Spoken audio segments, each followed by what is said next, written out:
What's up, everybody? Welcome back to another episode of the TEN SEVEN MMA Show. We are back at it with our Monday show. If you are a new subscriber and joining, super cool. If you are one of our regulars, Celine, Western Mass Climber, welcome back. Celine, you're mentioning that you're on holiday, so you can watch us tonight. Amazing. Thank you for joining and being right on time. Sorry we were 1 or 2. I think we're 2 minutes late starting off. I apologize for that. Western Mass Climber says muted now. That was just us kind of getting set up. But we are back. Justin is fresh off of he's been traveling all over the place. Traveled to Michigan, to Spain, to Alaska. Now you're finally back on. Wait, my camera's not on? I think it should be on now. I can see you. Okay. Hopefully, Louisa, can you double check, make sure the stream is going, it's working? Okay. Western Mass Climber, let us know if you can see us now. Hopefully it's good. But if not, I don't know. Hopefully we're not having it. Oh, there you are. Okay, cool. Yeah. So Justin, tell us a little bit about your travels, and are you now back in Vegas for good, or at least for the foreseeable future? Yeah, for a little while, man. Went to Spain, went to Alaska, went to Michigan, back to back to back. Had a good family time, in Alaska, did a family trip in Alaska, did some fishing. I had a wrestling tournament in Spain with me and my son. So, it's always bittersweet going back to Michigan at this time because I got to take my son back to Michigan, drop him off. He's getting ready for high school. So yeah, man, I'm back in Vegas at least for a couple of weeks. I don't know if you're going out to Montana to do the commentating gig at the end of the month, but I'll be traveling to Montana. I'll probably do the show out there. And then I'll be back in Michigan in September. So, yep, it's just nice to be back in Vegas for a little while. Sick of being at airports. Yeah, it looks like, so we can talk about this, of course, later. I'll give you the details on my plans for Montana. It looks like I will be there in Montana. But we'll tell everybody once we have it all ironed out and locked down. Super exciting, though, for Fusion Fight League. You guys got to check it out. Me and Justin commentating. I think we are going to be so good when we do it together, and I cannot wait. Hopefully in the next few weeks, you'll be able to see us, give us your feedback, give us your thoughts, and check out the fights too. Last time I was in Montana for Fusion Fight League in June, I don't know, I thought the fights were incredible, and they were all amateur fights. They're all Amis. I got to meet the fighters. They were amazing. Some of them from Montana, some not. The Montana fighters that I got to know, we talked a lot about what it's like to live in Montana, because I'd never been there. It's such a cool place, such a cool state. Absolutely beautiful, although everybody did say it's rough in the winters, which I know from being from Michigan, as well. But anyways, we'll give you guys those updates. All right, we got a lot of stuff going on in the world of mixed martial arts. Really, really crazy stuff here. So first of all, we got a massive UFC card. Now, when I say massive, actually, let me give a caveat. I think that the main event is massive. I think that there's some interesting fights on the card. I think that people aren't blown away by the main card for the most part, although there's a handful of fights that we're going to talk about that are cool. But the main event is pretty wild, because the middleweight division, in my opinion, is another one of these divisions where it's a little wild, sort of like the welterweight division. Even the bantamweight division is like that. Like, there's so many good people at the top that all want title shots, and you could make the argument for like several people, including your teammate, right? Strickland should be next for the title. You can make the argument that Whittaker should be next. You can make the argument for a lot of folks. So it's a very weird place. I know people don't want to hear it, but you can make the argument that Hamzat should be next potentially, right? Hamzat and Whittaker are fighting, of course, but so it's a lot of stuff happening. Now we have this amazing matchup that I talked a little bit about on Friday. We have the precision striker. We have Dricus with this really unorthodox, awkward style. He somehow beat Robert Whittaker that nobody predicted. He beat Sean Strickland, which is debatable, right? A lot of people believe that Strickland won. Strickland believes he himself won as well. But now we got this fight that's got some heat to it between Izzy and Dricus. So before, Justin, I turn over to you, I want to get Robert Whittaker's take. And here's why. Obviously, he's in the division. Obviously, he's fought both of them. Okay, fought Izzy twice. But it's not just that. As I've mentioned before, the MMA Arcade podcast, which is Robert Whittaker's show, is becoming one of my favorite podcasts to listen to. Robert Whittaker is so spot on and amazing with his analysis, and he's so unemotional about it. He's so intelligent with the things he says. So, Justin, I want to play this for you, and then I want to get your thoughts on, what do you think about his breakdown? And then I want to hear your breakdown as well. All right, here we go, guys. 28. I remember that. I think he was joking when he said that, but 100%. He hasn't fought in a little bit since the loss of Sean Strickland when he lost the title. Obviously, before that, he beat Alex Pereira to win the title. Prior to that, he lost to Pereira. So he's had a couple of losses in his recent fights now, but he is coming back. Rob, you are by far the expert in the room when it comes to talking about both of these fighters, probably most in the world next to someone like Sean Strickland. So I'll let you take this one, break down this fight for us and give us your thoughts. Yeah, I guess I'll start with it's very hard to put a hard pick on either one of them. And I mentioned last week I don't want to do that anymore. Fair enough. Although for Unibet I still give picks. So if you want a hard pick, go to Unibet. You can find them there. Yeah. But I'll say all we can look at is historically, like their previous fights. Dricus, his last fight against Strickland, right? He moved forward. He put pressure on Strickland, didn't let Strickland do that to him, shut his game down, was very aggressive, crowded that space, didn't let Strickland really find the rhythm that he likes to fight in, and come away with the decision win. Okay? Strickland, prior to that fight, fought Adesanya, did exactly that to Israel, pushed into his space, didn't allow Adesanya to utilize that dangerous space that he likes fighting in. He crowded him to a point where he didn't let him have any free distancing from the fence so that he could move away and be evasive, because he loves fighting like that. He's very tall. He fights very tall, and he likes countering like that. He slips back. He leans back, a lot of weight on that rear leg to get away from the punch and the strikes, moves out, circles out. Strickland closed that gap, crowded that space, kept Adesanya's back to the fence for 90% of the fight, and beat Adesanya by decision win. Okay? So, this fight, Dricus versus Israel, we have to look at it and think Dricus was able to do that. Obviously, styles make fights, but Dricus was able to push that plan against Strickland, that Strickland was able to push against Adesanya. So you would have to think Dricus is going to push that same plan, that same motive on Adesanya. Okay, so I'm going to stop it here. So the gist of the argument is this, right? Strickland was able to be successful against Adesanya with the pressure fighting, coming forward, etc. And then Dricus essentially did the same thing to Strickland. This is what Robert Whittaker's take is on it. Obviously, Strickland had a take. I think he said he got hit in the face or something, or the eye, and then that was the reason why Dricus was able to do what he's able to do against Strickland. Strickland felt like if that hadn't have happened, he would have easily won. I don't know, right? But so his theory, therefore, he says he doesn't like to make a pick, but he was eventually pushed to make a pick, and he says, all right, if you have to make me do it, I'm going to say Dricus by decision. Okay, he's gonna basically do the same thing that Strickland did to Izzy. He's going to pressure him, come forward, etc. Now, my thoughts, and this is where, Justin, I need your expert opinion. Obviously, you also train with Strickland. My thoughts is the one difference that is maybe not being mentioned or being overlooked is that Strickland is considered to be the greatest defensive striker in the UFC. Or people have said that, right? I think a lot of people feel that way. So I think that lends to the ability of pressuring, but also not getting tagged. Whereas I don't know if Dricus has that same pedigree in terms of his defensive fighting. So let me turn it over to you. First of all, what are your thoughts of Whittaker's opinion and breakdown, feeling like he favors Dricus? And then do you agree? Yeah, real simple, man. Robert Whittaker, it's crazy. It's too bad we watched that video before, because that's my exact take.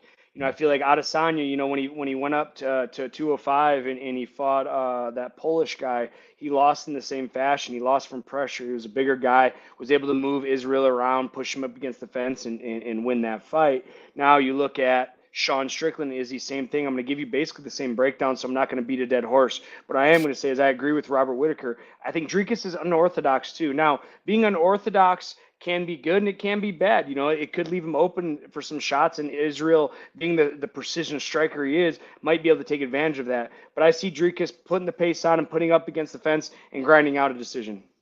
Wow. Okay.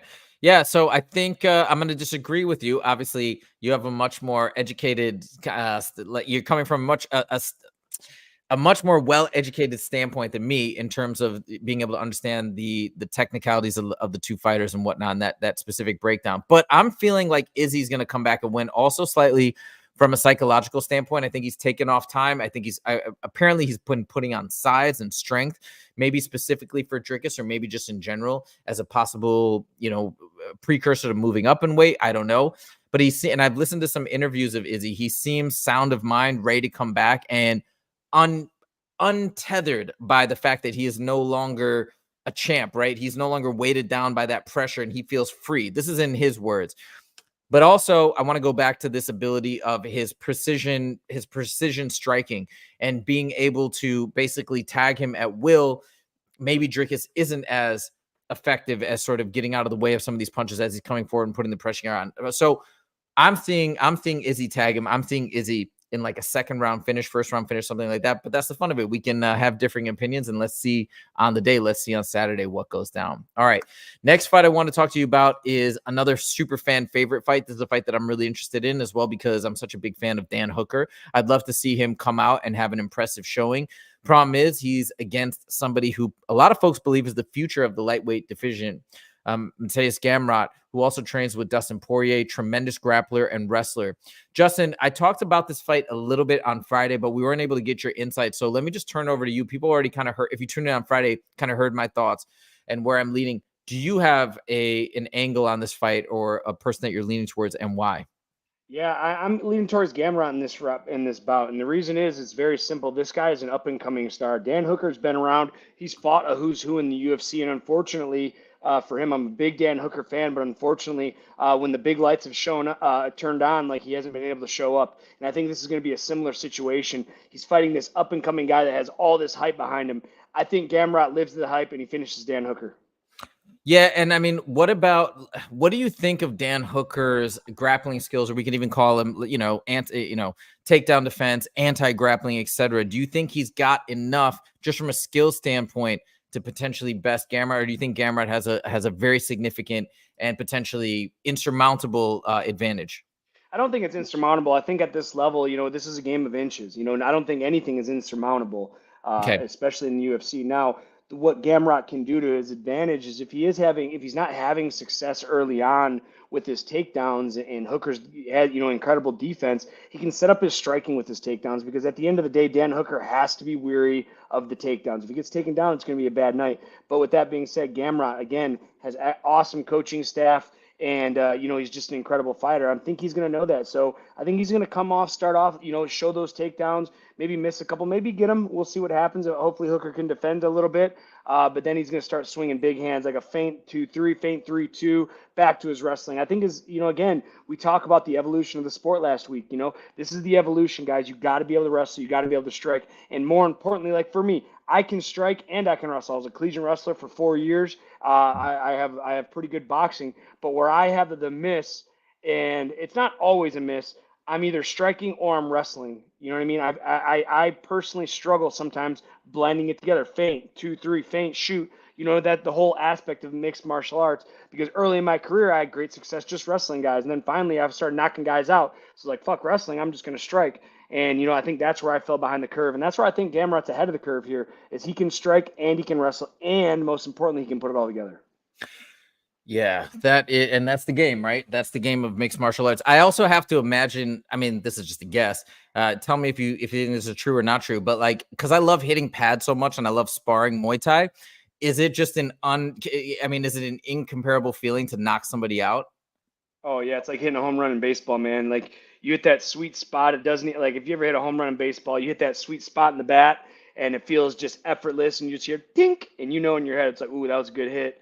Same thing with MMA, man. It's like hitting that, as soon as I've hit guys in the top of the head and the forehead. I break my hands.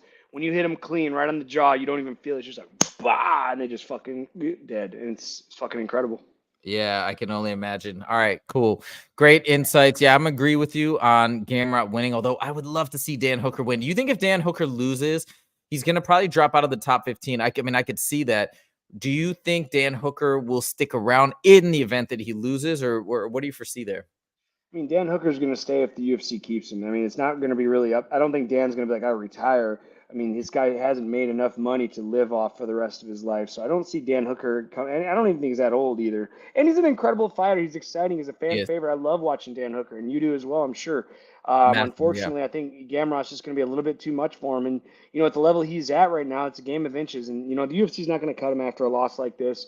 I still think he'll have a couple more paychecks coming down the line. And who knows? Maybe he can put it together. He can stuff the takedowns and catch him, man. Like, let's not count this guy out. Remember, sure. top 15 are. I mean, you're one punch away from beating anybody. If what's his name? Leon Edwards, man. Look at that. Loses like 4 rounds in a row to Usman Tomorrow? and then comes over and fucking head kicks him out.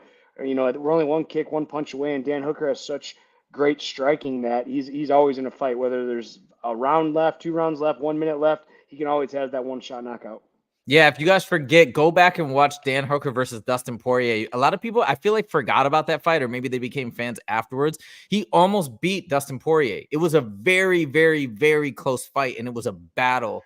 And that was when Dan Hooker was really on the rise, and you know, still is on the rise, still an up and comer and an amazing fighter. But man, that was a crazy fight. Okay, so moving on to topic number 3. Now, as I've mentioned, okay, the welterweight division is crazy right now. And the next thing I want to talk about is the Weasels breakdown of the future of the welterweight division. I thought he did a tremendous job, and these matchups looked incredible to me. So I just want to get your thoughts, Justin, on all these cool matchups. So this is the video that he posted. I'm not going to exactly play it, but we're just going to go through all the matchups that he has outlined. So the first one, which is next, which I think is the obvious one, is he sees Bilal versus Shavkat, which I think is going to be, is the next fight to make. I think it's what the fans want, what the UFC wants. I think the UFC is really behind Shavkat. Everybody's afraid of him. Bilal's calling out for him.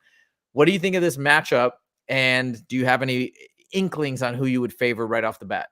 Man, I want Shavkat to win, and I know the UFC wants Shavkat to win too. We're talking about an undefeated fighter. I mean, I might be mistaken here, but does he have 100% finish rate? You might be right. I'm going to double check. Hold on 1 second. You might have that 100% finish rate. Okay. Let me see. I'm going to his Wikipedia here. I'm going to share his screen, his Wikipedia page with everybody so we can all look together. All right. So let's check it out. Look at that. All the green. Isn't that so weird when you see somebody's record and it's just all green? Well, he did have a couple losses as an amateur, but that's probably a good thing in terms of just like getting his reps in. All right. So in the UFC, round 1, round 2, round 1, round 2. Wait, is this a decision? No, he's still finished. Finished in round 3. Yeah. So in the UFC, 100% finish rate. Prior to that, do we see any decisions? Oh my God. Every professional fight's a finish. What? Now that can play to advantage, it can play to a disadvantage too. And when I say disadvantage, I mean he's not used to going 5 rounds. He's finishing everybody within 3 rounds. So if Bilal can slow this fight down, which he's an expert at doing, you know, he can. Yes. I mean, man, you know what? I might change. As much as I want Shavkat to go in there and starch him, I really do. I'd love to see him go in there and knock him out. Bilal is an expert at putting guys in bad situations, taking them into deep water. Shavkat hasn't experienced that 5th round. I don't think he's been in the 5th round. I don't think he's been out of the. I mean, the lowest he's been is the 3rd round. So I think Bilal, you know, his whole game plan is going to be what it always is: make this fight slow, make this fight boring. I'll tell you this: I'm taking and still Bilal. Okay. Wow. I love it. I don't really know. I feel like I need to go back and rewatch a lot of Shavkat's fights and see if I can dig a little bit deeper into what I think a matchup between the two would look like. I like your pick of Bilal, though, in the sense that Bilal's riding a high right now. He's so confident. He hasn't lost him forever. So that just from that psychological standpoint, I think it could be very interesting. But we'll see. All right. So this is the first fight mentioned, but it gets better. It gets better. All right. Next, Weasel says we need a fight between Leon Edwards and Ian Gary, which I think is dope. Obviously, I'd still love to see Leon versus Colby if they could somehow put that together. But I think Colby is just, I don't think he's willing to take that fight. But this is You mean Gary versus Colby? No, yeah. What did I say? Did I say Leon versus Colby? Yeah, I meant Ian Gary versus Colby. Yeah, sorry. That would be an amazing fight, but we'll see if I don't think it's going to happen. But this is not a bad one. They've got a personal connection. They used to fight at the same gym. Ian's a rising star. If he wins, obviously it'll put him to fight the winner of Shavkat versus Bilal next. What do you think of this matchup? I like it. It's going to be a striker's delight. But, you know, in Ian Gary's last fight, like, he really demonstrated high-level wrestling. I wasn't really against a wrestler, so it's tough to say. I don't think he's going to have such an easy time with Leon Edwards taking him down. But Leon's the champ, man. And you know what? He lost his last fight. You know, maybe this remotivates him to you know, fill the holes that maybe he didn't feel he was doing well enough. I'm taking Leon Edwards in this fight. Interesting. All right. I'm going to go. I don't know. This is going to be so interesting. I'll tell you who I think would, and I hate to say it because I actually really like Leon, but from a very general fan perspective of what would make it more exciting if this person wins versus that, I do think it'd be a lot very interesting if Ian Gary wins. As much as You know what I mean? As much as people find some people might not like him, or he might not be their style, or he might feel cringy or whatnot. He's interesting, and he's confident, and he's brash, and he's extremely talented. He's working on his jiu-jitsu. He's trying to be a very well-rounded fighter. I respect everything that he's been doing. I think he's been through the fire, which also makes me want to root for him. He's had a lot of hate thrown his way, and he's come out and seems to be handling it well. So I'd love to see him go in there. And also, he's somebody that's calling out Shavkat. He's not running away from Shavkat. So imagine that we have Shavkat win or below, either way, and Ian going up and fighting either one of them would be cool. Fun press conference, amazing matchup. So let's see. It's a tough spot, right? We're fans of Leon too. We want to see him win, but that's kind of where my head is. Okay, next, check this out. The next matchup he pitches is Kamaru versus Jack Della Maddalena. If I'm pronouncing his name right, I always pronounce it wrong. What do you think about this? I think Kamaru's old, man. I think he has too many injuries to compete at the highest level anymore. Unfortunately, I think he's going to become a stepping stone. I've met him a bunch. You know, I was coaching a kids class. Kamaru Usman ran out onto in the middle of my class and started wrestling with the kids. The guy's a great guy. He was an incredible champion. Unfortunately, I think his injuries are really has hurt his career. He's just not the same wrestler he used to be. And again, he's still a great fighter, and I'm not throwing shade, but Jack Maddalena, on the other hand, up and coming, knows this. He has a tough task on him. Usman isn't the Usman of before. He's the Usman of he's not the Usman of the past. He's the Usman of the now. And again, dealing with all these knee injuries, specifically knee injuries, are really going to hinder his game. And unfortunately, I think he's on his downfall in the UFC. God, it's just so sad. Yeah, apparently there's been stories like he always has to walk on grass. He has to go downstairs backwards. Like his knees are super torn up. How incredible is it that he's had such bad knees where he can't run, he can't do all these exercises, and he just dominated for so long? And even still, when he lost to Leon, I mean, he didn't do that. I mean, he still did pretty darn well. Was winning the first fight, did all right the second fight, even though he lost and was dominated. But man, that's incredible. And he did pretty well. He did really well against Hamzat too on short notice. Wild. So what is that? Do you think that's just pure mental fortitude that he just overrides the pain that he's feeling in his knees? You know, I think, and this isn't for sure, but dude, if I had knee injuries, I'm sure he's getting cortisone injections to be able to get through these fights. Because I mean, you can't go in and fight the best fighters in the world at the highest level when you're worrying about knee injuries and knee pain and shit, because it's really going to hinder your movement. It's going to hinder everything. So I'm sure he's not feeling it during the fights, but I'm sure he's feeling it in training, and he has to readjust his training regimen so he can. I'm a huge fan of him. I loved him as a champ. Unfortunately, like I said, I just don't think he can train properly with these kind of injuries. You're probably right. And hey, it is a shame, but maybe he's going to come back in there and he's going to do his best. And if he does lose, that's kind of how it goes. He's 37. I just checked his age. His birthday was May 11th. So he's 37. He's definitely nearing, I guess, the ending sort of like period of his career, whether it's this fight or he still has a bunch more, we'll see. But yeah, I kind of feel you. Also, the thing about Jack Della Maddalena is that he's such a highly regarded prospect. Everybody talks endlessly about the sharpness of his boxing and whatnot. So I guess we'll see what happens. But if Jack is able to pull it off, that's also a potential exciting matchup for Shavkat. He called out Shavkat, if you guys don't remember, in his last victory, which was crazy because nobody's called out Shavkat. All right, but this is a really cool fight, right? And I think it's fitting. I think it makes sense. And even with all the moving pieces, that's why I love this video from the Weasel, because with all the moving pieces, we have all these different potential up-and-comers, like who's going to come to the top. I think this lays it out really well so we can get a good picture of who's going to be slotted in next. Also, just based on the timing of when these fights happen. Okay, so let's move on to the next one. Look at this. I don't know if you think this is going to happen. Do you think Colby versus Dustin is realistically going to be put together? He said he's open to it. Dustin said he's open to it.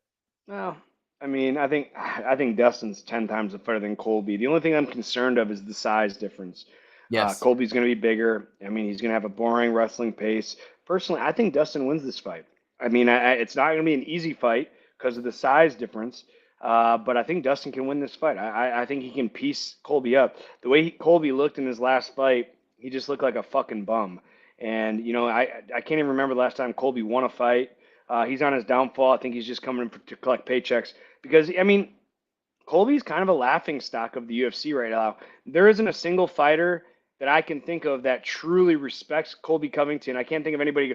You know what? I really respect Colby for what? He talks shit. He sounds like an idiot, and he hasn't backed up any shit talk in a long, long time. So I think Dustin takes this one.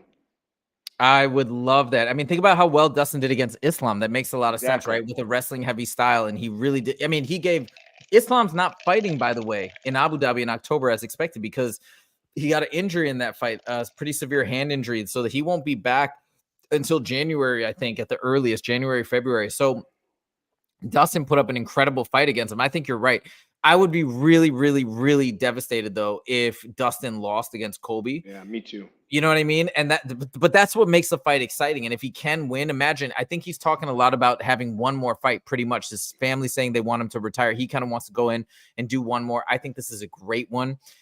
I know Dustin isn't a fan of the grudge matches and getting all emotionally invested. I don't think he cares to play those games, but they could headline and this would do huge numbers. I mean, don't you think? Yeah, I agree, man. Dustin Poirier, I mean, he's a fan favorite. Who wouldn't in the UFC world, as a fan, as a fighter, as anybody, wouldn't want to see Dustin Poirier go in there and beat Colby Covington's ass? Here's the only problem with this fight happening. So I want to get your thoughts on this. You know what Colby's going to do. He's going to talk about Dustin's wife. He's going to talk about his family. And that's the only thing. I don't know if Dustin wants to do that. Because I know Dustin's went through it with Conor. And Conor was saying stuff about his wife. I just don't know. I don't know. Do you think that's going to be a hindrance? Or do you think he's just going to say, if the opportunity is presented, the money's right, he's going to power through? Yeah, I think he just powers through, and that's one thing I don't respect about Colby Covington. Like he wants to get under everyone's skin so bad. He talks about guys' wives and personal shit, and I just don't agree with that, man. I'm okay with talking shit, man, but I'm never gonna talk shit about your girlfriend or your significant other or your kids or your family. I just think that's bullshit. That's bush league, and But again, Colby Covington is the heel. He's the heel in all his fights. His selling point is everybody. There isn't can you think of a fan of Colby Covington? Like, how many guys are out there like, oh, I love Colby, he's so awesome. I can't think of really anybody.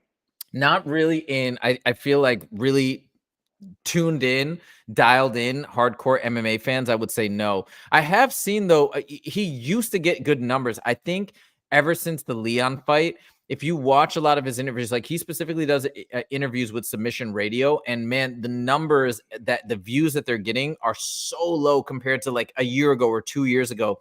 So I think people have dropped off tremendously. I also think that it was pretty apparent in most fans' eyes that he ducked Ian Gary, and I think that pissed a lot of people off. I think if he would have taken that Ian Gary fight, that would have been spectacular. That would have been Colby meeting his match in the smack talking. It would have been really cool, but he doesn't want to do it. And I understand he's got to make his decisions for his life and to do what's right for his career, but that would have been really cool if he had taken it. Western Mass Climber, by the way, we got a lot of comments today. Western Mass Climber says, hi, guys. We've also got Anakin chiming. Anakin's been giving us such great insights lately. Bilal versus Usman would be interesting. Yeah, I think it would be interesting. People were talking about that as the next matchup. I wouldn't hate it. I think Usman's earned it, but I think people would be more excited to see Shavkat, just to be honest. We said Anakin says, I hope we see Gary versus Leon. Absolutely. And Anakin says Gamrot will win by fluke again. Yeah, I think you're referring to Gamrot's last fight. I don't know.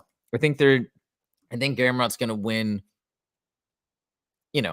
effectively, decisively, but we'll see what happens. Like I said, we'd love to see Dan Hooker win. All right, the next matchup. Check this out. We never even talked about this. Stephen Wonderboy Thompson, Joaquin Buckley. What do you think? No, not a fan? No, I want Stephen Wonderboy Thompson versus Michael Venom Page. Come on, Striker's Delight. Well, the Michael Venom Page is in here. We're going to get to that in a second.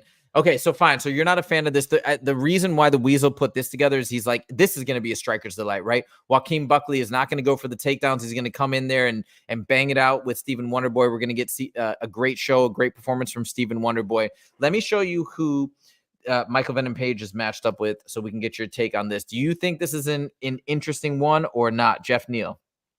Or do you think Stephen Wonderboy Thompson is more fun?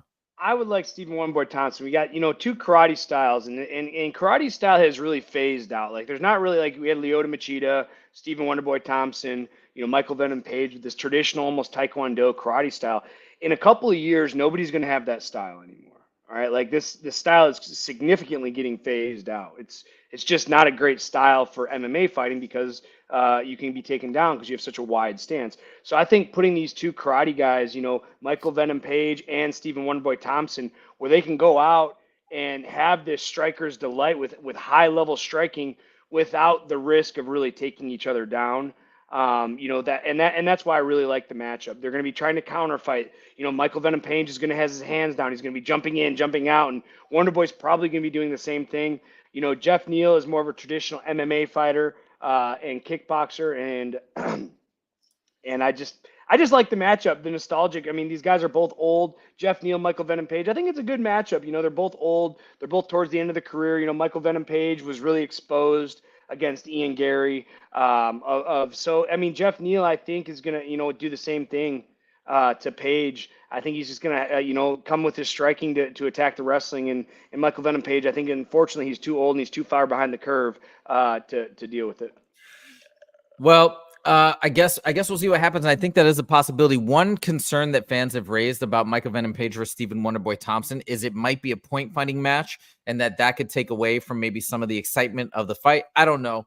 I guess that'll be a question that'll be answered if they do end up making that fight, and we'll see. But either way, I think this would be cool too. Michael Venom Page, versus Jeff Neal, an amazing striker. That could also be somewhat of a striker's delight. I guess we'll see. But I thought this was super cool to break it down in a way that made sense. Again, we could have some rearrangements of these matchups, but I thought the Weasel did a great job on making sense of everything. Okay, let's move it along to, this is something I talked about on Friday, and I made a whole video about the John Jones conspiracy. If you guys haven't checked that out yet, make sure to check out my John Jones conspiracy video about why Dana White is so insistent on calling John Jones the pound-for-pound greatest, why he's insistent on making the fight against Stipe. I think I'm right, and I think it has to do with Francis Ngannou in terms of being considered the baddest man on the planet. So this brings us to our next point. Your teammate, Francis Ngannou, is back in MMA. Thank God. I did not want to keep seeing him boxing personally, but if he wants to box, more power to him. But he's coming back in a super fight against Hernan Ferreira, who, again, I had to look up last week when I was making the video, but he's a bad dude. He's a big heavyweight. He beat Ryan Bader for the PFL Bellator super fight, heavyweight unification bout, or whatever you want to call it. First of all, what do you know? Do you know much about Hernan Ferreira? I'll be honest, I don't know anything about him. The first time I ever heard of him is when they announced the fight between him and Francis. Okay, so I've watched some of his stuff. I mean, he's a pretty scary guy, and I think this fight we're gonna have a knockout one way or the other. It's gonna be a dope fight. What can you tell us just about Francis coming back to the gym, working out? Eric Nixick has said he's in a great mental space. I know he had a horrible tragedy that he went through earlier this year with his son passing away. Super sad, and I think he was 18 months old or something crazy like that. But Eric Nixick said he's in a great spot and he's reinvigorated about MMA. Like, what can you tell us as his teammate about his training and this upcoming fight, I believe on October 19th? Yeah, I've seen Francis in the gym more intermittently than I have in the recent past, especially when he's training for boxing. But here's the thing. The PFL is paying his opponent $500,000, man. This guy is going to be motivated. He has to, he knows the opportunity he has in front of him. There's only going to be a couple more people in the whole world that get this opportunity. This guy knows how important this is. And, he's going to have, regardless win or lose, he's going to get an incredible payday. And he has the opportunity to knock off the arguably the number one heavyweight in the whole world. Here's the thing. The PFL is smart. Ray Sefo is smart. He's the president of the PFL. All their investors are smart. They know what they have on their hands. They have Francis Ngannou, the baddest heavyweight in the world. If he goes and loses in the PFL, that's going to be it's going to be a lose on a big draw because he's going to become irrelevant. So I think the PFL is smart enough to give him a favorable matchup. Ooh, interesting. Okay, so I just checked the odds. Francis is at, it's nothing crazy, but he's a minus 345. We've seen much bigger. We've seen bigger, but that's a pretty big favorite. Like, you're a 3-1, more than a 3-1 favorite. That's a pretty big favorite. And again, this is about investment. All the money they're putting into Francis Ngannou through his boxing, through his MMA, or bringing him over to the PFL. I don't think they're going to set him up to lose. I don't think they're going to set him up for a close fight. I got Francis Ngannou winning this fight. Oh, well, 100% I got Francis too. How exciting would it be? And then I talked about this in the John Jones conspiracy video. Once again, if you haven't checked it out, go to the channel. I really want to know people's thoughts, if you guys agree or disagree or what you think. But here's the summary, right? The reason why Dana White is talking so favorably about Jon Jones and pushing this narrative that he's the pound for pound greatest, that he's got to beat Stipe, all is because of Francis, in my opinion. Because when Francis walked away from the UFC, he was being called the baddest man on the planet, which is any heavyweight champ that's dominant, you can call the baddest man on the planet in the UFC, because the theory is that if they're in the heaviest weight class and they're the champ, they could beat up anybody, right? So Yes. Francis is the baddest man on the planet, beats Ciryl Gane, beats Stipe, and then walks away from the sport. Now we have Jon Jones in the heavyweight division, who has now beaten Ciryl Gane in a shorter fashion. Again, we have to remember that Francis had a horrendous knee injury. People probably forgot about that already, because it's not like, you know what I mean? When you look back at the record books, you're not like, oh, but there's an injury. No, we don't remember that, right? So people are just saying, hey, Francis went to a decision and won. Jon Jones beat him in the first round. Now we have Jon Jones go up and beat Stipe, who, yeah, Francis beat, but Francis originally lost to. So now the UFC and Dana White could say, no. The baddest man on the planet is obviously Jon Jones. Compare their resumes, right? So I think that's the whole reason, and that's the danger. So going back to this theory, if Francis wins, which we both believe he will, then he has another super fight after this. I don't know who they would pull in or what it would be, but this is the thing that I think the UFC has to worry about, or what I think they're worried about behind closed doors. The next fight, with Francis fighting some other huge, massive name in the heavyweight division on the same card, wait for it, with Jake Paul in his MMA debut. That would be bananas. Yeah. Don't you think? Especially if Francis gets a highlight reel knockout, which he probably will in this fight, which he usually always does. He gets a highlight reel knockout. The entire world is talking about it. They take that momentum. And this almost pains me to say this, because I'm such a fan of the UFC. I've invested in the UFC.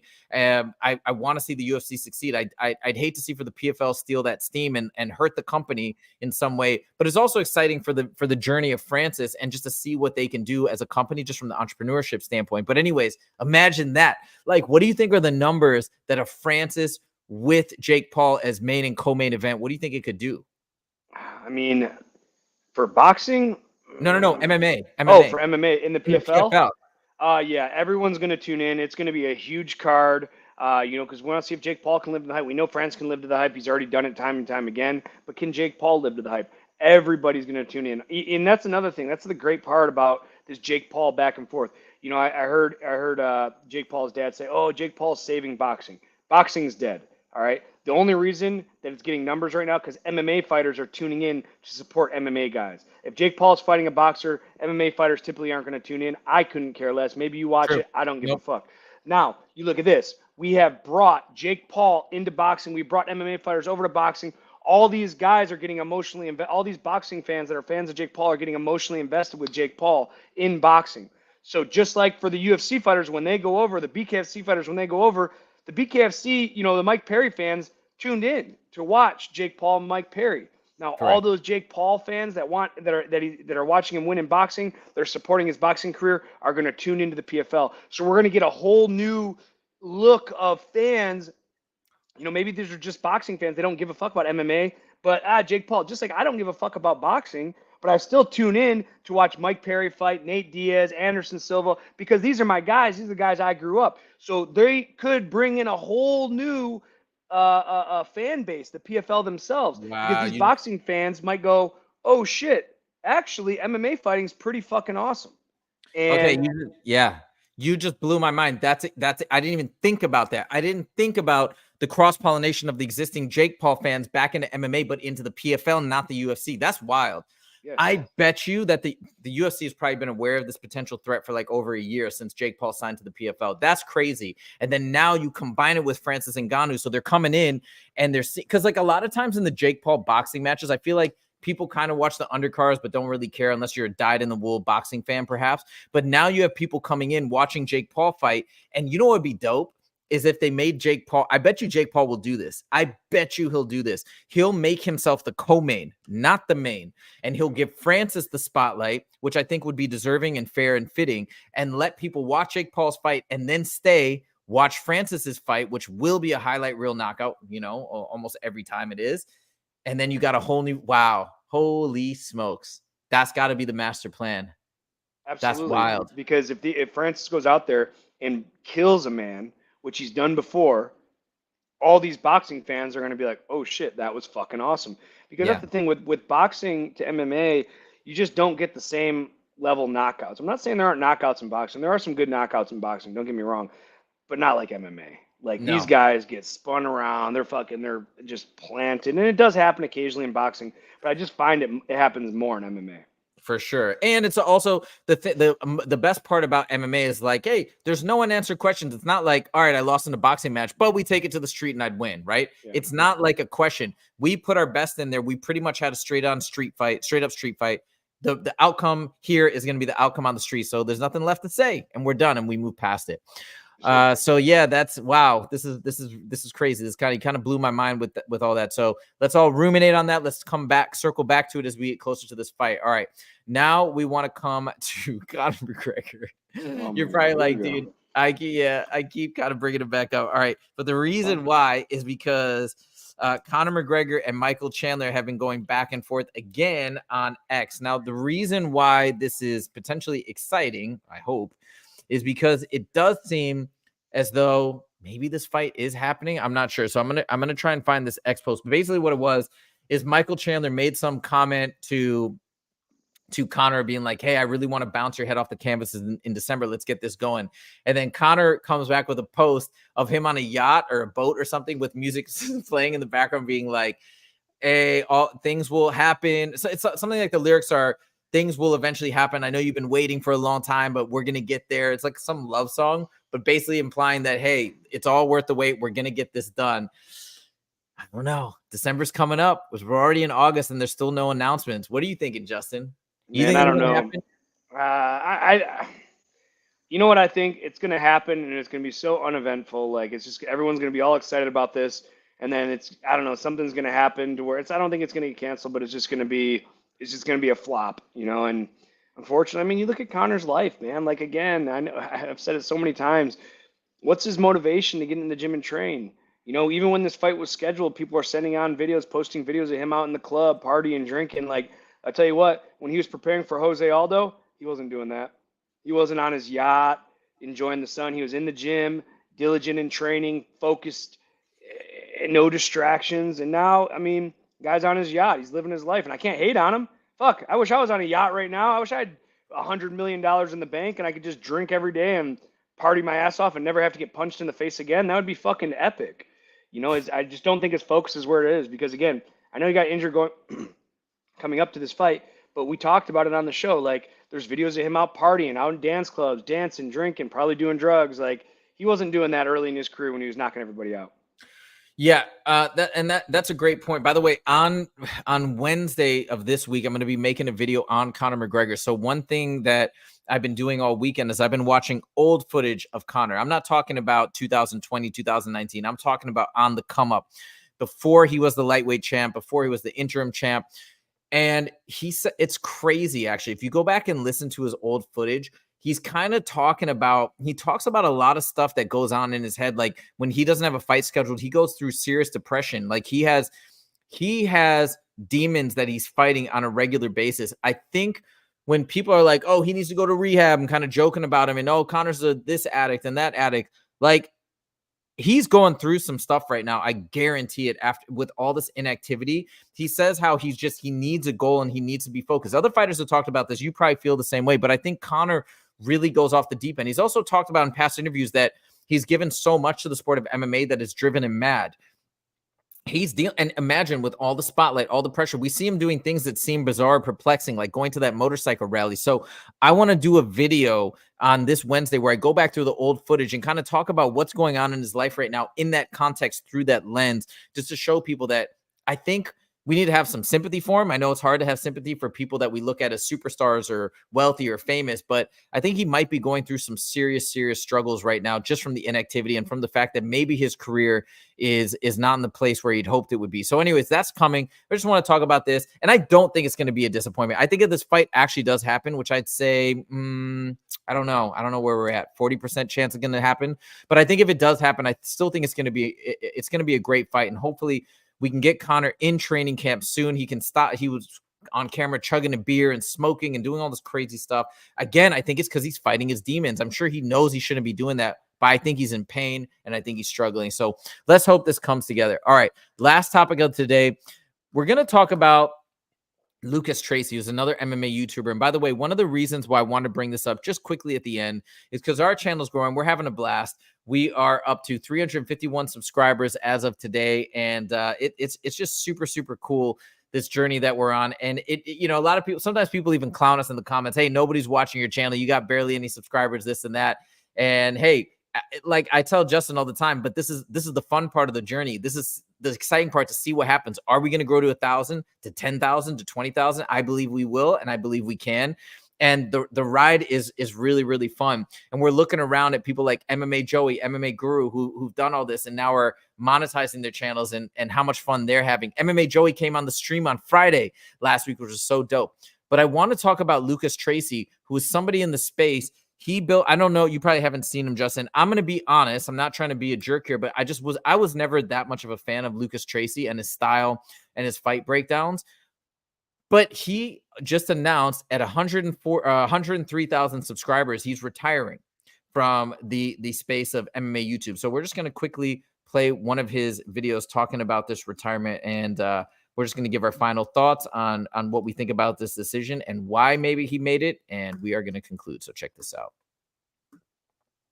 It's Tracy MMA, and I am signing off.